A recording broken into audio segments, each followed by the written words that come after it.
occurs. And today, we will judge nothing that occurs. We will be honest with ourselves today. We will not think that we already know what must remain beyond our present grasp. We will not think we understand the whole from bits of our perception, which are all that we can see. Today, we recognize that this is so. And so we are relieved of judgments that we cannot make. Thus do we free ourselves and what we look upon to be in peace as God created us. This from lesson 243 in A Course in Miracles. And from The Way of Mastery, lesson 3, judgment causes the very cellular structure to break down. If you could see this, you would never judge again. When you judge, even the cells of your body go crazy. They vibrate in a completely irregular way. There is contraction. The fluids do not move through the cells. The nutrients do not become delivered to the cells. The waste matter is not processed properly. Everything gets clogged up, and there is disease. Therefore, understand well that judgment is not something to take lightly. Should you then judge yourself if you have noticed you have been in judgment? No. That is a judgment in itself. Only love can heal. Therefore, when you know you have judged, simply say, "Ah, yes, that is that energy. I recognize that cloud that has just passed through the field of my awareness. But I can choose again. I can choose again." So let's take a deep breath together, guys and gals. A couple of things before we review the 50 miracle principles. We invite you to allow us to tag you when we go live. Several friends allow us to tag them, and then they remove the tag. It's easy breezy. And we would love your help to extend the love of God to the world, tag by tag. So just private me and say yes to us. Also, we appreciate your online love offering to TASA by simply hitting the donate button here on our website in the description. For those who are physically with me now, this is always completely free. And for those of you in need of counseling or coaching through this difficult time, I am here for you. I am your ministerial support. In the description is my email and phone number. Call me for an appointment, and we can arrange a time and an arrangement to set you on the right path. So, let's delve into the 50 miracle principles together, all right? Folks, I try to remember, and by the way, and let's keep in mind the time here, because Facebook Live for the last 2 weeks just lets us go on for 1 hour and then stops it. And I don't even know why this occurs. And I even called Unity on the Bay in Miami and told them this, but they did it on Sunday and it did not stop after an hour. So I have no idea how it is working. But we're going to be in the now. I'm saying all of this because I don't really know what the last miracle principles that we discussed. And I think that the last one was principle 23. Is that true? Because we spent the whole evening. Okay, so 23 is done? 23 is done. Okay, so we're on 24. 24. Okay. So let's start. You can go around, and if you want to say pass or whatever, that works too. And why don't we start with you? Okay. Okay, here we go. And by the way, I want to say other thing too. My husband will put in the comments below. I think he has already done that. All of the references that we need to put in the comments below, and that is done right now. So let's go ahead with Miracle 24. Miracles are part of an interlocking chain of forgiveness, which, when completed, is the atonement. This process works all the time and in all dimensions of time. I am in charge of the process of atonement, which I undertook to begin. My atonement was for the canceling out of all sins which you could not otherwise correct. Okay, let me stop you there for just a moment. First of all, Allison, my pen is on the table. Could you bring it to me? Thank you so much. When you mentioned that, Robert Perry has, thank you so much, Allison, has a footnote there. And let me just read it. I think it's 31.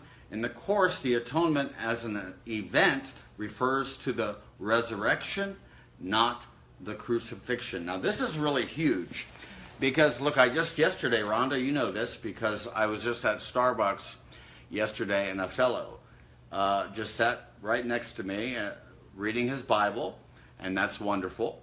And he had a bracelet too, and so we talked about that, and I talked about my bracelet as well. And then, he began to communicate some things with me, and I knew that we did not share the same beliefs at all.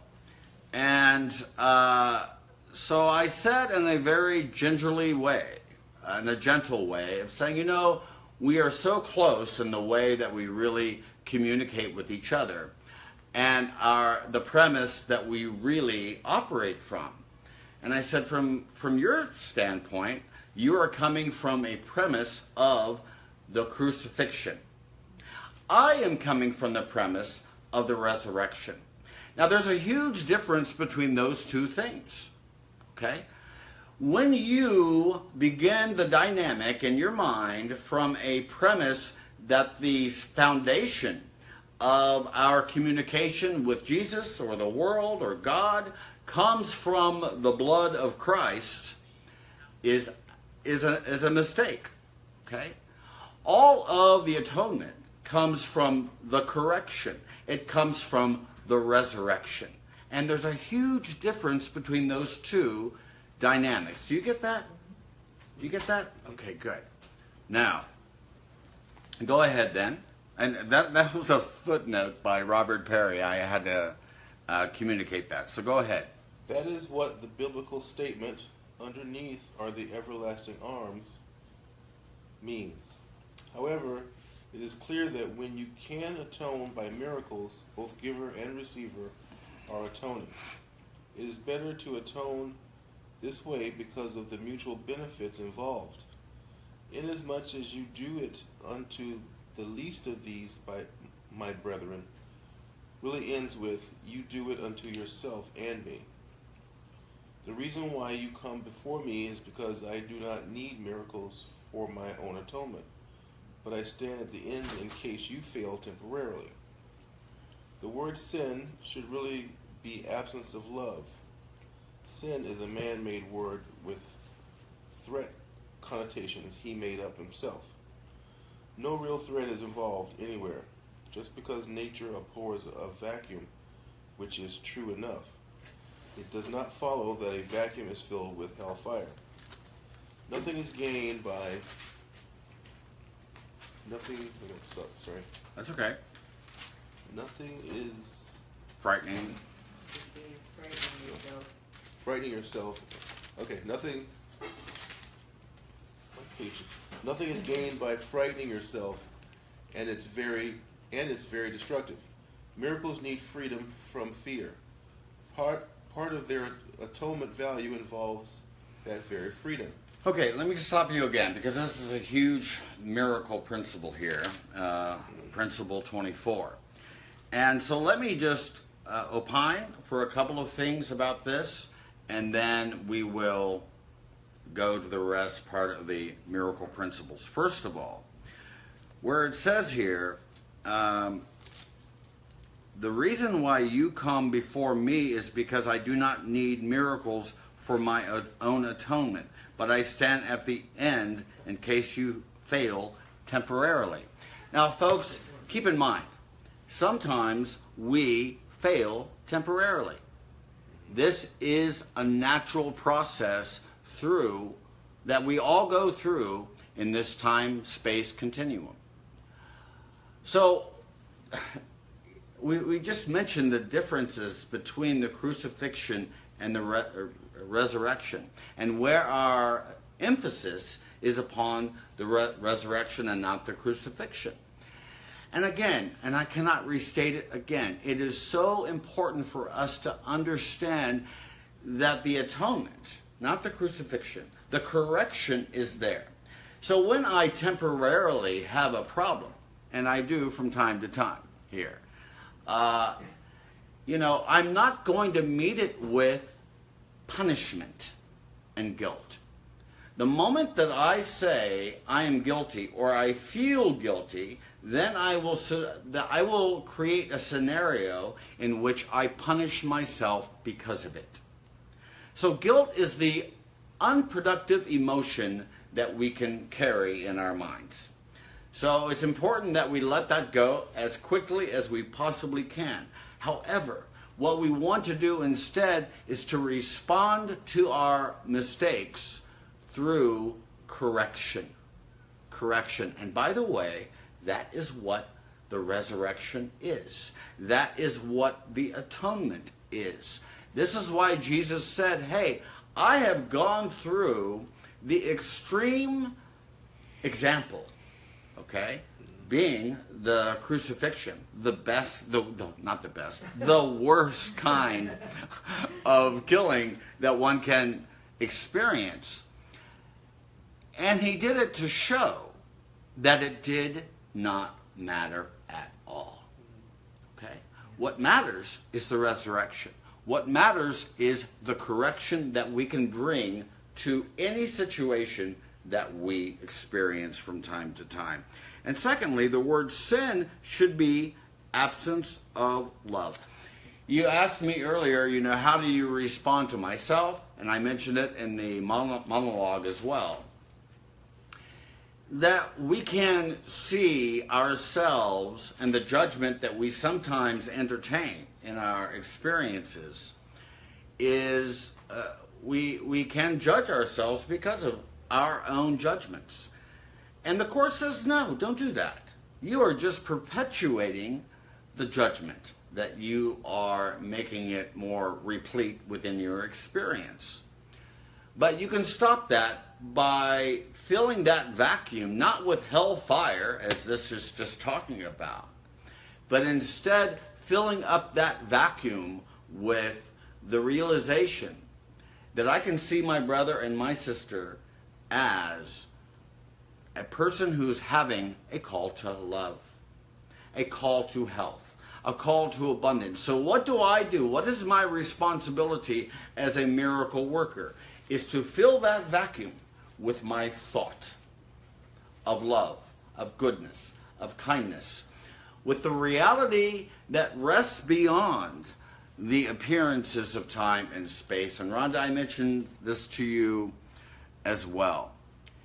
It is equivalent to see your brothers and your sisters, regardless of how it shows up in your experience, as a person who merely is experiencing the mind of Christ. So I'll give you an example. I just told Aaron this morning as he was getting ready to go to Neiman Marcus. And I said, something? I said, when I wake up in the morning, I said, what I experience is not your body. But my eyes open and I connect with you with the mind of God. Because what I'm experiencing with you right now is the mind of God, is the Christ mind. And when I recognize myself with that, then I can shift my perception entirely. And Allison, this is why it is called a miracle. A miracle is a shift in perception from a fearful way of looking at something to a loving way of looking at something. Now, when we do that, perceptually, we're going to experience it behaviorally as well. That means that in this moment, right now then, I'm not going to give you fear. I'm not going to give you attack. I'm not going to give you blame. I instead am going to give to you what you really are asking me to do. Okay? And that is the light and the love of God. Right. That I love you, right? Yeah. Any questions about that before we, or people here on Facebook Live too can also email me here too. I'm here for you as well. Any questions about that? Those things? Rhonda, do you have a question? Just simplifying your explanation for myself, my own understanding of the resurrection is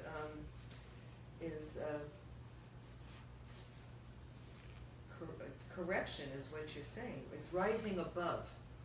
Yes. It's actually rising above, going through it, recognizing it, but rising above it, not being affected by it, correct? Yes, that is it. You are transcending time and space, and you are stepping in instead in the eternal timeless now. Does that make sense? Yes. Okay. All right. So we got you'll put a comment there as well. Oh, we have Seymour. Okay, good. All right. No other questions yet from Facebook Live. So let's continue with that miracle principle. Number 4. Yeah. The word atone really means undo. If you will look up atonement, you will find that an obsolete meaning is to set at one or reconcile, to agree. Obviously, before reconciliation or agreement is possible, what is out of accord must be undone. It may seem as if darkness must be dispelled before light can come in, but the truth is that darkness is dispelled by light. The next part of the course will place increasing emphasis on atonement, since changing learning patterns requires undoing the old ones. The real meaning of retroactive inhibition is simply that when two kinds of learning coexist, they interfere with each other.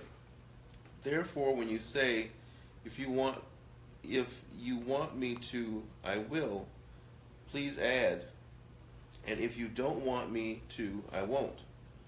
This is the right use of inhibition.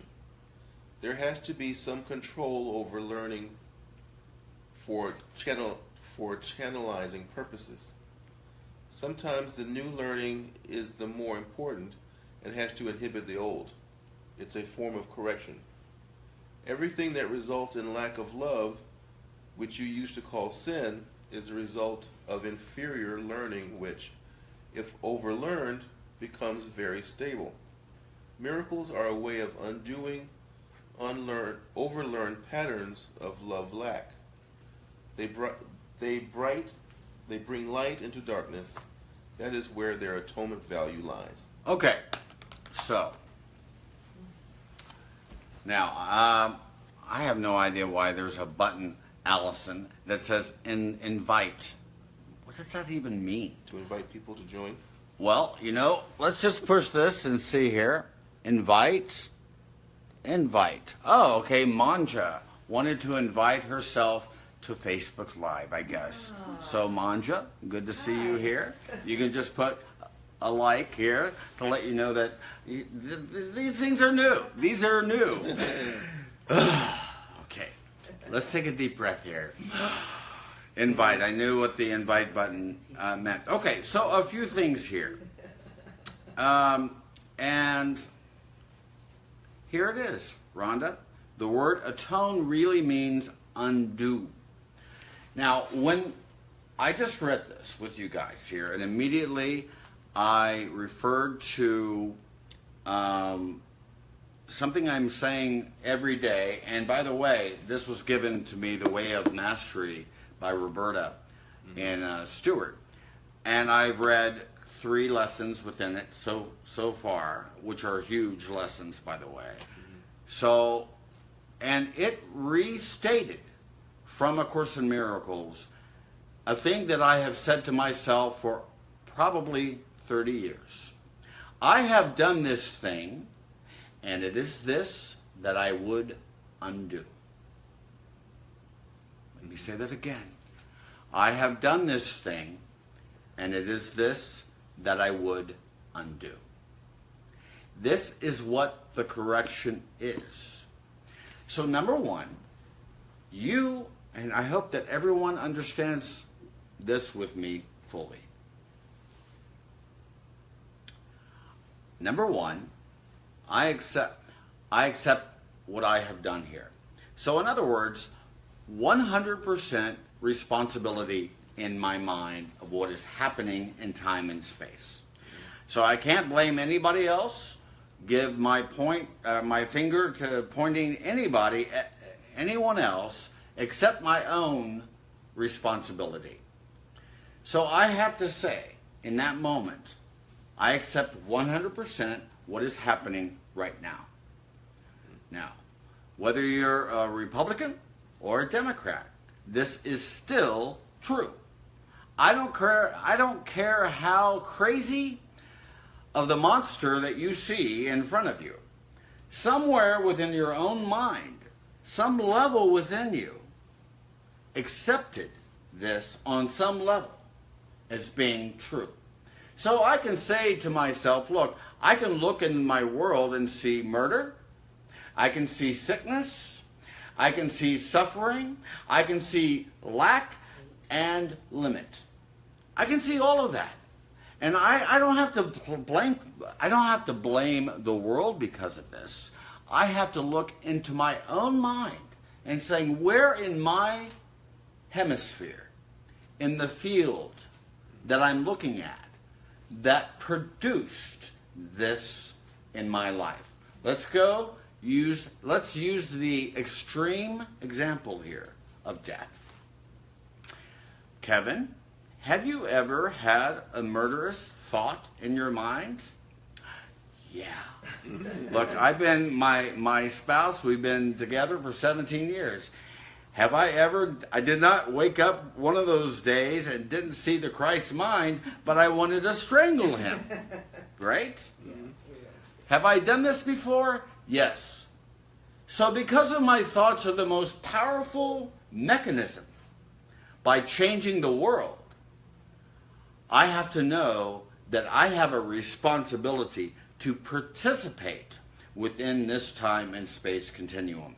And what I am experiencing is either the result of my creation, my thoughts of creation, or my thoughts of miscreation.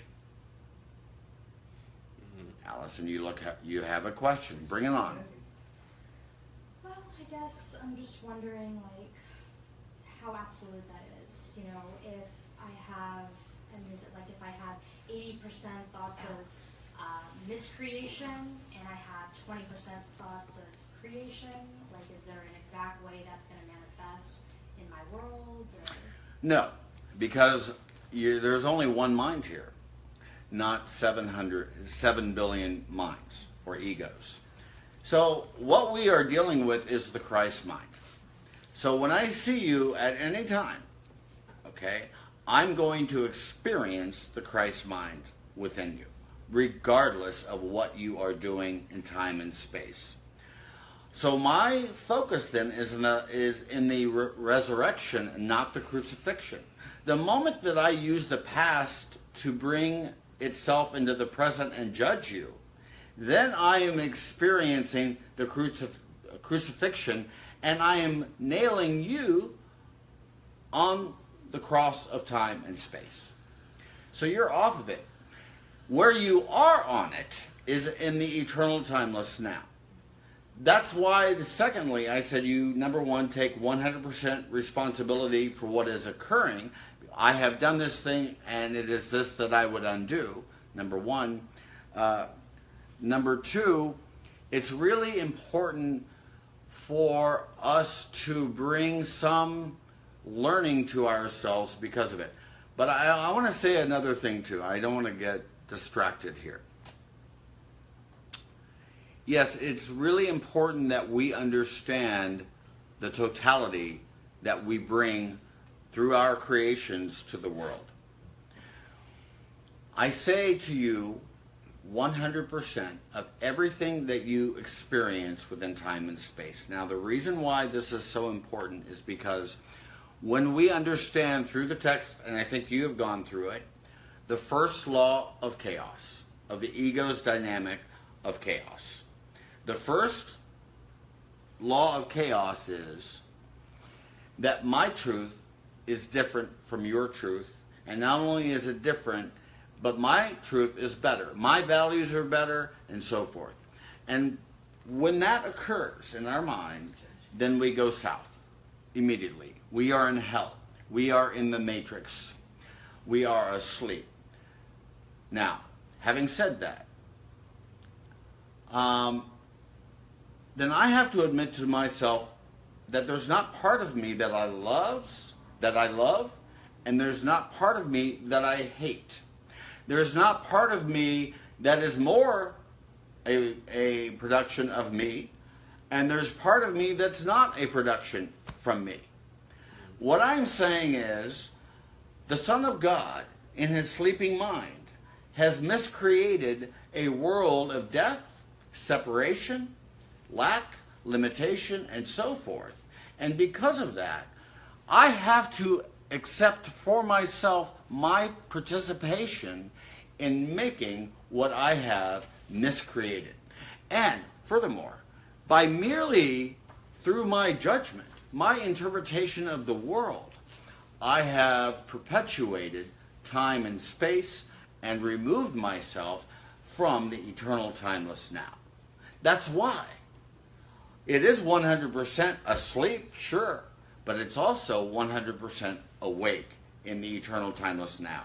You see the differences there between the crucifixion and my crucifying way of saying that word, as well as the resurrection, the eternal timeless now, or what we call, in the Course in Miracles, the atonement. This is why this is produced by the Circle of Atonement. That's why we're here. Does that make sense? Now, go ahead. You have another? No. Anybody else? Okay. All right. Oh, boy. Now, a couple of things here, because it's a huge miracle principle here.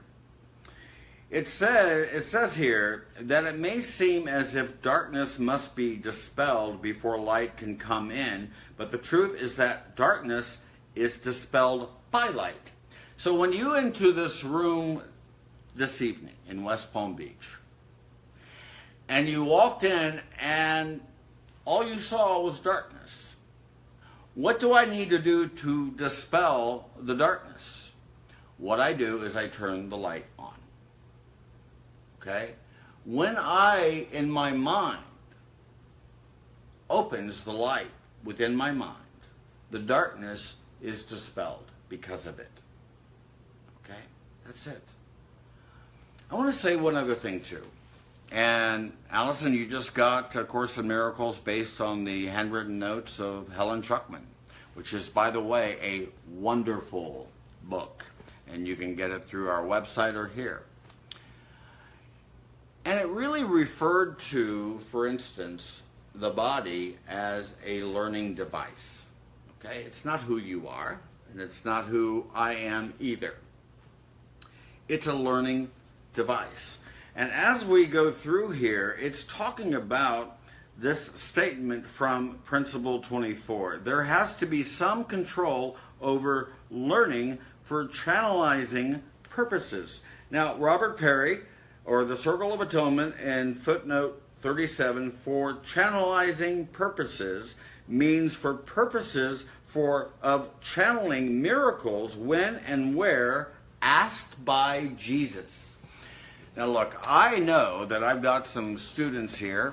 Let me just rearrange myself here. Who I mentioned one time, and this is very clear in the cameos and the handwritten notes of Helen Schucman. And in those moments, Helen had to, from time to say to Jesus, hey, should I give a miracle to this person or not?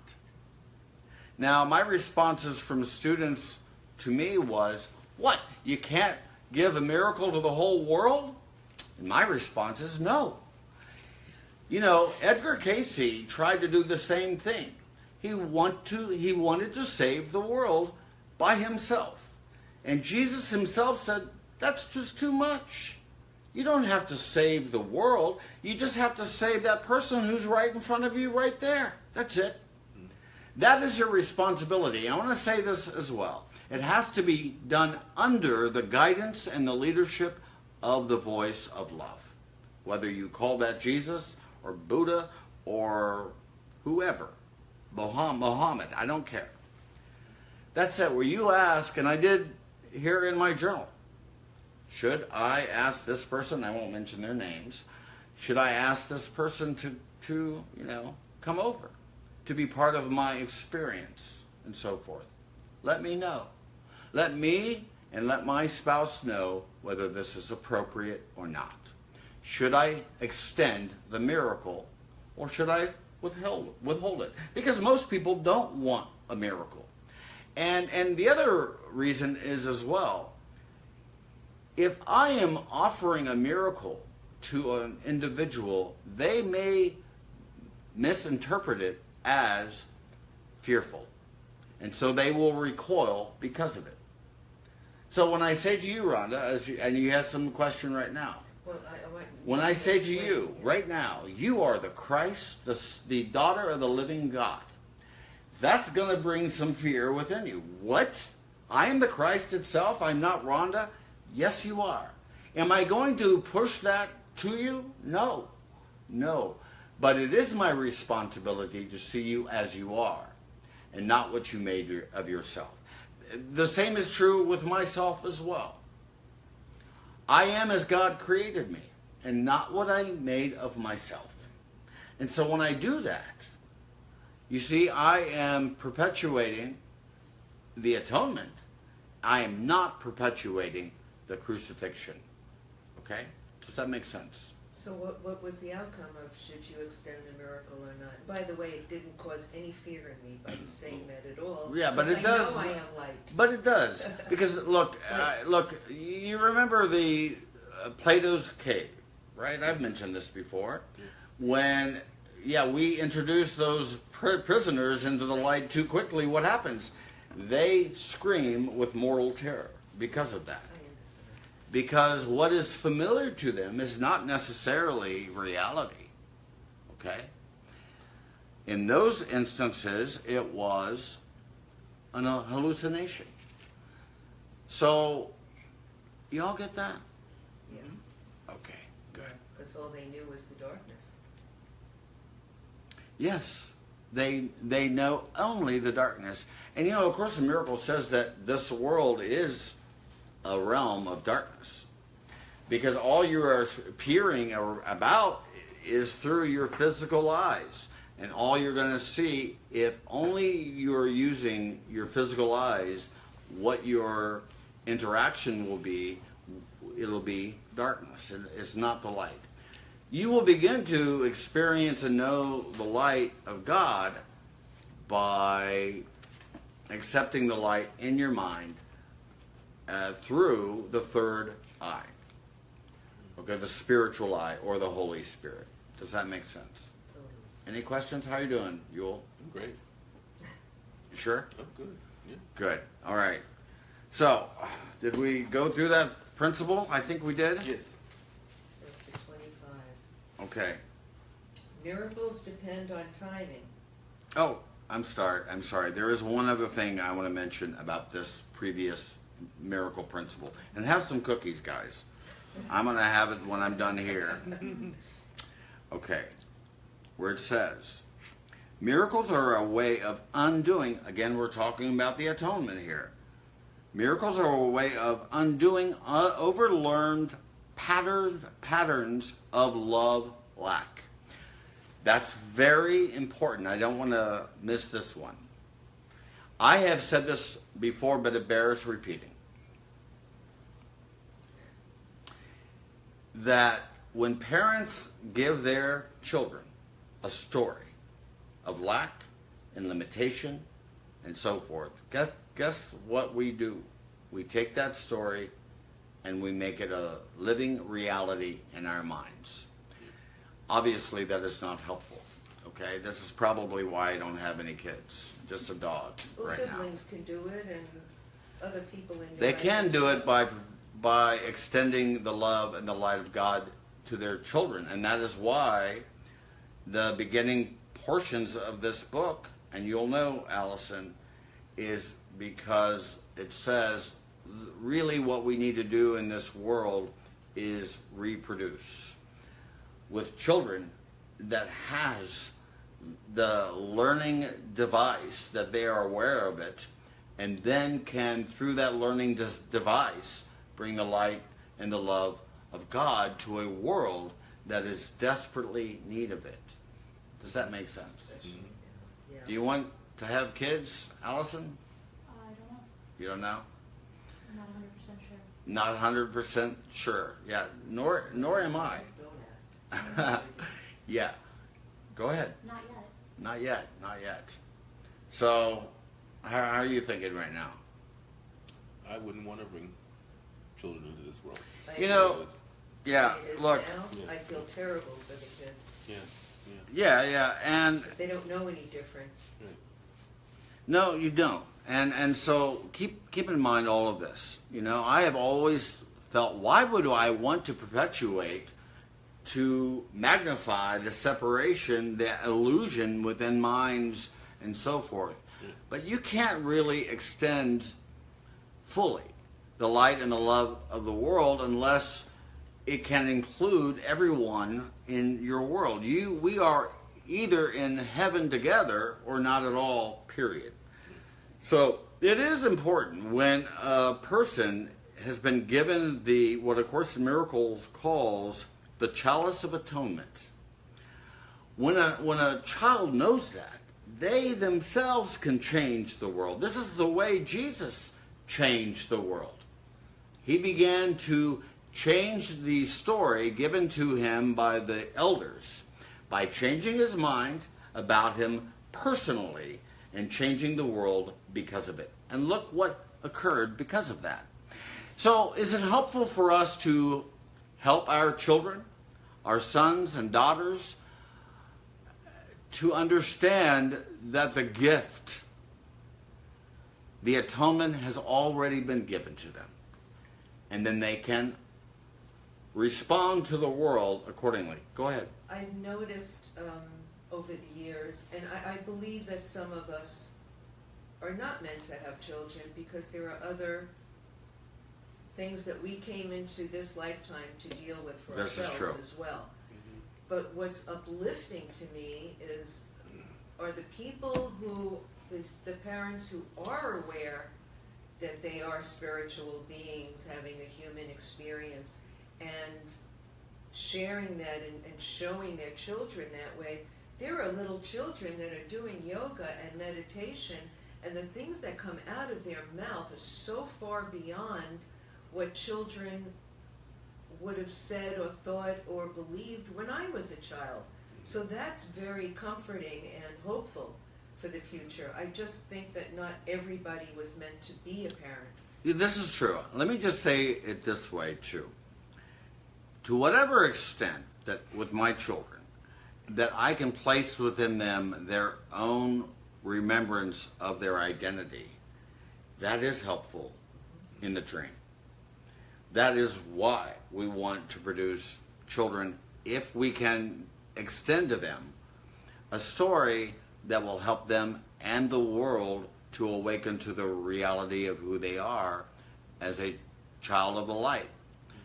Keep in mind as well that Helen Schucman had no children either. Okay? And Jesus said to Helen, look, no worries. You're going to have spiritual children. Know that. And my goodness, she has millions of spiritual children because she listened to that learning device by listening And that's why, Rhonda, and to answer your question, by the way, you said, what response did you get from Jesus, your source? And the reason why is because I just wrote it right before you guys came here, so I've not even had the opportunity to still my mind and listen. What should I do here? And, well, what would love do now in this moment? Yep, patience. And trust. Okay, thank you for finishing that. Again, it's really important that the thought that we would have, even aside of that thought of lack and limitation, we then perpetuate the time and space continuum. Does that make sense? Mm-hmm. Okay. Next one, Number 25. Miracles depend on timing. This is why you shouldn't waste time. I told you before that time would cease when it was no longer useful as a learning aid. There is a way of speeding you up, and that is by leaving more and more time for me, so you can devote it to miracles. Go ahead. The reason I direct everything that is unimportant is because it is no way to waste your free will. If you insist on doing the trivial your way, you waste too much time and will on it. Will cannot be free if it is tied up in trivia. It never gets out. I will tell you exactly what to do in connection with everything that does not matter. That is not an area where choice should be invested. There is a better use of time. Okay, now this is a huge miracle principle here. We're talking about 8 paragraphs. So this one is so important, I really want to stop and really give you my commentary on this, okay? All right. The reason I direct everything that is unimportant is because it is in no way to waste your free will. Look, this is a real difficult one, and Allison, I'm going to mention this to you because you'll know the difference as you go through the text with the new version from the Circle of Atonement. Because, and this is very important as well in the cameos as well. Because Jesus said to Helen repeatedly, give the minutia over to me. Give the minutia to me. Because unless you do, you are wasting my time and your time. Because time and space is not my problem. It's your problem. You don't have to have a problem with time and space, but when you give the details, the minutia, over to Jesus, to me, then I will collapse time and space, and in that moment will give you the miracle that you really want. So don't waste your time by focusing so much on the world of form and specifics, and not enough by being fully in the eternal, timeless now. Does that make sense? Yes. Mm-hmm. Give the minutia over to God. Now you're not going to experience that with the other versions. So good idea buying the new book as well. So okay, so that's the first one, and it also says, I will tell you exactly what to do in connection with everything that does not matter. That is why I wrote in my journal before class. I don't know how this plays out tonight, but I give it to you. You're in charge of the minutia tonight, okay? I don't know what to do with this person, but tell me, what should I do? I turn the minutia about this person over to you, okay? Help me to see this person differently. Help me to see my brother or my sister through the eyes of the Christ. Look, Christ cannot see through your eyes, but you can see through the eyes of the Christ. And that is why the purpose of A Course in Miracles is given to you and to me, to become aware of that fully, with conviction, with confidence, without any doubt whatsoever. Go ahead. But he or the consciousness knows what's in our heart. Might not be able to see through our eyes, but knows exactly what's in our heart, in our soul, our deepest. Yes, so the response then from the voice, let's call it that, will respond to substance and content and not form. Go beyond all that. Right. By the way, that's how you collapse time and space, is by bringing to the darkness the light, by being here and now. That's it. By accepting all things as they are in this moment. So when you do that fully, you have no more. You have no more experiences of war or battle or separation or division at all. I accept all of this crap that is occurring because I have to admit on some level I have miscreated it with my brothers and sisters. Okay? Yeah. Any other questions about that? Okay, let's go ahead then. Number 4.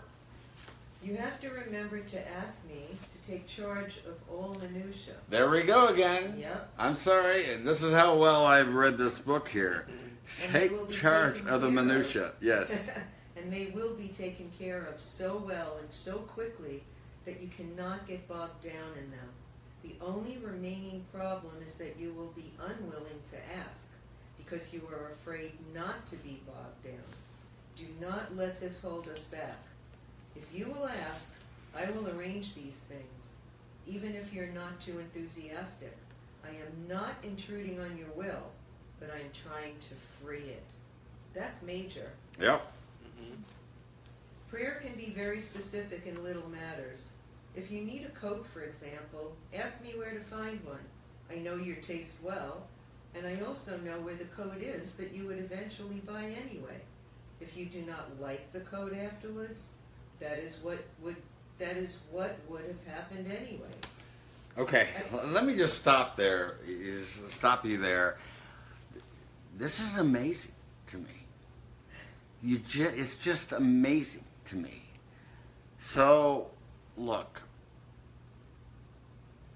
Can I give you an example here? Look, I don't want to really provide a spectacle here. So let me be very general. Okay? I am not good with clothes at all. If you were to meet me, regular Kevin Rice here, I would probably be without a shirt, okay? Barefoot?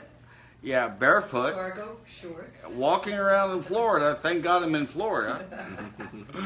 And really just living my life and accepting, all things as they are. So after my brain surgeries, right, I wasn't even aware of anything after or before that about how I would present myself in that moment. So I said, screw it. I don't have no idea, right? So I go on Facebook Live for the first time. And I know that my shirt's kind of disheveled and so forth. And I know that my spouse probably had a difficulty time with it. But he wasn't here. He was just me. And I said, I'm gonna move through the fear and so forth. And I know, and my mother-in-law, I'm sure is listening. She probably doesn't admit that she's listening to that, but I'm sure that she is. But I know that she has always said, hey, wear the best thing that you can wear. It's very helpful and so forth. But again, I said to Jesus myself specifically, I'm not good with this. I turn the minutia over to you. And what happens when I did this specifically? Everything that I need to wear came without cost from me or my spouse, and I wear it. Why? I trusted in my source to reveal gifts to me. I have to admit as well that there's a part of me that is stubborn, just like my husband is stubborn. Okay? To move really in a humble way and say, you know what, I have to admit this. I don't know. So tell me. I turn the minutia over to you. Tell me what to do, what to say, how I should look, and so forth. You see how this works? Go ahead, Rhonda. No, because I don't see it making a difference in what you're wearing, because it has nothing. It's an image. It's an illusion. No, I know that. What's coming from you within, whether you're in your normal T-shirt, a tank top, and shorts like most of us are here in Florida, it's still you. That is me. That's why I don't give a shit about it. Thank you. Okay. However, hear me out on this, and this is why, and I've mentioned it with Jonica Carr as well, and that is, and I told him this as well, I don't care about what I look like. I don't care if my hair is disheveled. I don't care about anything. Okay. However, and the Course in Miracles mentioned this as well, that if somebody wants you to look better, to wear the proper, and if this is salvation for them, sure, just give what they think is salvation in that moment. Because it's not me. I'm not disturbed by this. I'm not astonished by this as well. So if my mother-in-law is happier because her son-in-law looks better, I'm sure that that is salvation for her. So am I willing to give her that? Absolutely. Look, she mentioned this when I started teaching A Course in Miracles in Miami. Kevin, wear this. Don't just go with your jeans or shorts. Come on. Is this salvation for you, Kathleen? Yes. Yes, this would be salvation. Boom. Okay, and so thank you so much, Kathleen. We love you, Kathleen. We do. Do you see this? You're right, Rhonda. I know that you and I have spent each other for 17 years. We know that we don't give a crap what you look like and what I look like in this moment. But in this moment, we can connect with the mind of Christ. That's it. Again, the minutia. Clothes, what we need to get, what our roof is, whatever. Let me know. I'll give you one more example here. I don't want to... how are we doing here? We've got 13 minutes left. Are we doing okay? It's 8:20. Okay. I know that there's a building here in West Palm Beach. I would love to have that as our center, I'm not going to mention where it is, and I know where it is. Again, I am specifically asking Jesus, not my will, but thine be done. I would like a perfect center here in West Palm Beach. So I give it over to you. And I know in my deepest part of my being that this is true. Do I need to do anything? No. Just give the minutia over to my source, and it is done. Here's another way of saying it. I have done this thing, and it is this that I would undo. How do I do that? By giving the form, the minutia, over to my source. Allison, come on, you have a question there. When you say I have done this thing and that is for what I would undo. Yeah. At first I was trying to think about applying that to specific circumstances, right? But then I was that's probably too much focus on the past. Now I think what you mean is more... Say that again, one more time. So when you first said that line, for this I will undo, I thought you were meaning to apply it to specific instances in my life that I feel regret over, which I figured probably wasn't the correct interpretation because that's too much focused on the past. Do I understand you correctly in that you're talking about me coming into this dream and believing in separation? All that is what I would undo. That, specifically, somewhat.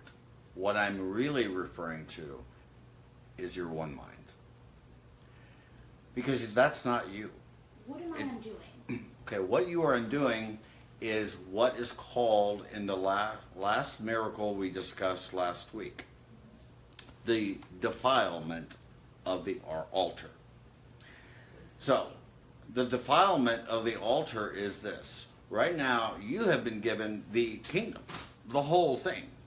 But a voice of fear comes up because your thoughts are very creative or miscreative. And in that thought of fear, okay, a world of separation then unfolded because of it. And with that miscreation comes the belief that I am broken. You know, we cannot know our totality. We cannot know our unity, our oneness, if we believe that something in our dream is separate from me. And that makes the dream a lot more dense. It seems to be more real. And it isn't. So when I do what the Tao Te Ching says, or A Course in Miracles says, trace the effect back to the cause. When we don't do that, then we are bound by specifics or form. So we need to trace the children back to the mother. Where was the mother there? The one mind, the Son of God, who slept. This is why if you're reading the Bible, for instance, and the Course in Miracles refers to this as well, that Adam fell into a deep sleep, and in nowhere did he ever wake up from it. Because the only venue in which an illusion can be afforded reality is within a dream state. So the moment, collectively, not individually, because you want to bring it to the collective, not about Allison or Kevin here, but my one mind that went to sleep with the thought that the world is separate from me, that I am separate from my source, and the moment that I believe that for even a second, boom, 3D Technicolor, we see the projection of it right in front of us. So we want to undo that. So we want to undo the broken thought, the thought of sin. This is why I said last week as well, I will awaken from the dream that I am mortal, fallible, and full of sin. You see this? And know I am a perfect Son of God right now. I have done this thing. Powerful.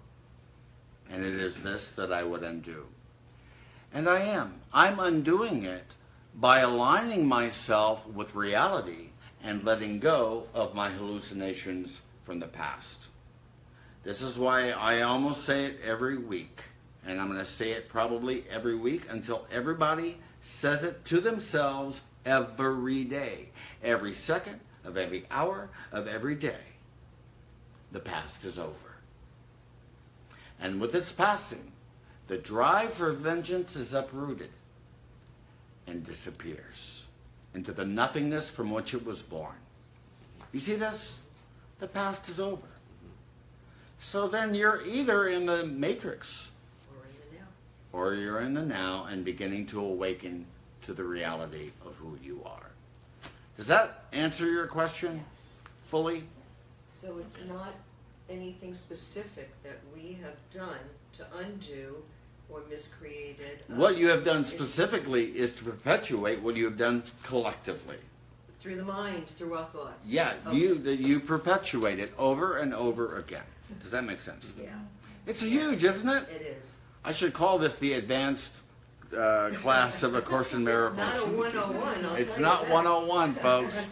And I want to say one other thing, too. You know, I know that I think we probably have, I don't even know how much time we have left. Probably 23. 6 minutes or so.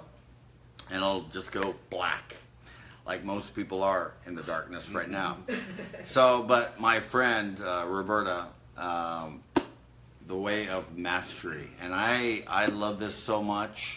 And I want, I think my best friend who's watching right now, Reverend Chris Jackson will get this too. Because when he reads this, as I did, it was a gift from Roberta. And I don't look for things. I ask Jesus. This happened last week. Mm-hmm. Yes. This happened last week. I specifically, that day, I want this book. Boom. That day came to me. Okay? This is how miracles occur every day. So, Allison, have you ever read the course before?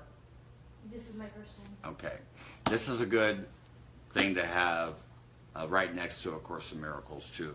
The Way of Mastery, and I'm thinking about doing a whole class by itself, maybe on Sunday morning or at 9 or something, or 10, to go through this with the students as well. Some other day, Saturday morning, whatever works for people, I don't care. Okay. Boy, we've got 4 minutes left. We need to finish that miracle, right? Is it 6? 6, yes. Okay. Let's hope within 4 minutes we can go through this here. And by the way, I have lost here it is. Pen. Go ahead. I cannot save you more time than you will let me, but if you're willing to try the higher shopping service, which also covers all lower order necessities and even quite a number of whims within reason, I have very good use for the time we could save. Remember, the specific answer you get depends on the specific question you ask. The fewer limits you impose, the better the answer you'll get. For example, you could ask, where can I find a particular brand of coat? Or, where is the coat I want? Or, where is the coat I should get? And so on. The form of the thought determines the level of the answer. Do not get bogged down in distractions if they now arise. They are reflections of old learning patterns and arise because you do not like what I have said about leaving minutia to me. They merely illustrate your unwillingness to not get bogged down because you were afraid of the course. So don't use them that way. This course is about willingness, not unwillingness. Unwillingness has to be replaced by willingness, because willingness is part of readiness, without which learning cannot occur. Okay. So next week, then, we're going to start with Principle 26 tomorrow. Remember, help me to remember that, you all. How do you like your picture, by the way? I love it. Good, man. I love it. I thought it would be a good gift for you. Let me just say a few things here about the principle here. Okay, where it says here, they merely illustrate your unwillingness to not get bogged down because you are afraid of the course. I want to say it differently. You are afraid of letting go of your own control. That's it. This is huge. This is huge, folks. Look, I'm an Aries, a double Aries, so I want control about everything. But I have to look at my own life, and an unexamined life is not worth anything at all. So we have to look at our lives. And the moment that I'm willing to surrender my control over to a higher source, then the beauty begins to occur. The moment through egoic thinking, I want to take the control over my life by myself, that is very egocentric. Very egocentric. Egocentric. Now, look, why? Why do you want to control everything and everyone in our world? Why do we want to do that? Because we want to give ourselves the hallucination, the fallacy, that I can orchestrate time and space and people and manipulate the world, and then I will experience happiness. That itself is a fallacy, because you cannot control what is naturally temporary. Time and space is temporary. Your reality is eternal. So here is another way of looking at it. The temptation then, I think we have 1 minute before we go black here, is to confuse what we know is temporary in time and space as permanent, and what we know inside ourselves as permanent as temporary. Kevin Rice is temporary. Love is temporary. The opposite is true. The opposite is true. We have inverted reality into a dream that serves only to perpetuate it over and over again. Do y'all get this? Mm-hmm. Look, I'm not gonna. Let's see if we got 1 more minute here before Facebook says that's enough, Kevin Rice. See what he does. Okay. Look. Okay. So, any other last questions that we have? Okay. Look. You're on lesson 27, right? And in there, I reread it today as we talked. Differently as the lesson. Yeah, and Esteban Landano is texting me. I don't know what he's trying to say to us, but we shall see here.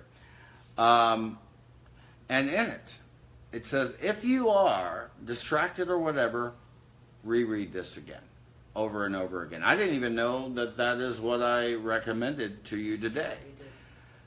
And I had to do that yesterday as well. Reread it until you know it, with not just knowing it conceptually, but you know it with belief, conviction, and confidence. 100%, no doubt whatsoever. The moment that you bring doubt into your journey, it goes south. That's why I said to you today, trust would solve every problem now. Help me to recognize that all of my problems have already been solved right now, because we have given the minutia over to our source, our brother, our way shower, Jesus Christ. Okay? I think we're done here. Thanks, folks. And if no one has told you today that they love you, allow me to be the first. I love you so much. And all of our references and so forth are in the description, or as well as the comments below. I love you so much. Thank you so much.